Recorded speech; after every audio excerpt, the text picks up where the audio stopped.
em chào mọi người nha. Ai cũng nói là một bên mắt em có 2 mí mà một bên có 1 mí. Nhưng mà đó là sự thật, mà người ta cũng hay nói là em hay quay video vào bên mắt có 2 mí. Em hay được người ta như thế để người ta biết là mắt em nó lung linh. Tuy mắt em không lung linh cũng không sáng như bao người khác, nhưng mà em luôn luôn có lòng tốt, em không bao giờ xấu. Hoặc là mắt một bên 1 mí nó có thể làm cho người khác nghĩ rằng là mình xấu, nhưng mà bên mắt có 1 mí nó không bao giờ xấu. Còn người có 2 mí tuy nó xinh hơn người có 1 mí, nhưng mà không biết chưa chắc rằng nó đã tốt như người mắt có. Hello, mình chào các bạn nhé. Mình là dân tộc thôi, mình không phải là dân chơi đâu. Mình là dân 23, Bản Bạ, Hà Giang nhé. Cho em hỏi mấy đứa con trai một câu được không ạ? Tại sao lại không cho người mình yêu đi làm đẹp?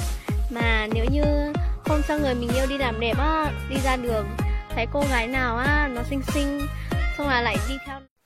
Chắc các cậu thắc mắc tại sao đến bây giờ tớ vẫn ế phải không? Để mình trả lời cho các cậu biết nhé. Bởi vì con trai bây giờ nó không yêu gái xấu, gái nghèo như tớ, mà chỉ yêu cô chân dài.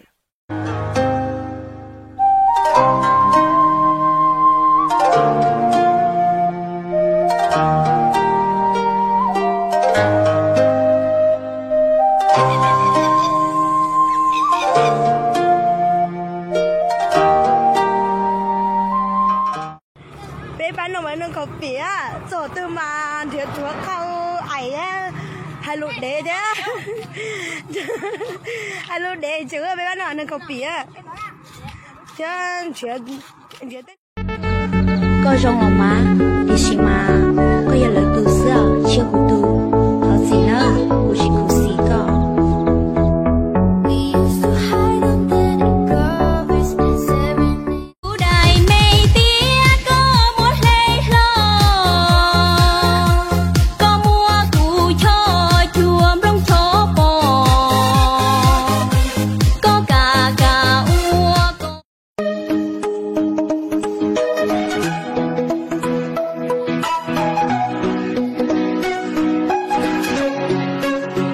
Đừng nghiện nữa, nhà mình còn gì đâu, có mỗi con quay tàu, bạn cũng là đem đi để bắn cá. Bạn ơi đừng nghiện nữa, nhà mình còn gì đâu. Cái gì vậy?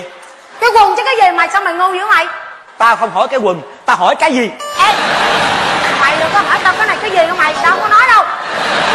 Trời ơi, bà ơi, tôi không hỏi cái đó, tôi hỏi bà cái gì mà nguyên một... thằng này con nhà ai đấy? Thằng này hả? Thằng này con bố nó. Thế à? Thầy phải biết là con bố nó, nhưng mà bố nó là ai? Bố nó à? Bố nó ấy, là chồng mẹ nó, là người đẻ.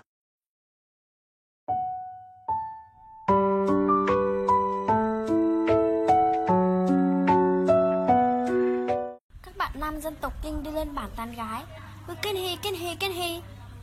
Nó chả vả cho lệch mặt. Lần sau đi lên bản tán gái thì cứ bảo là kinh hi tô ma đăm ăn rằm tháng 7. Nói như thế thì thằng nào có người yêu.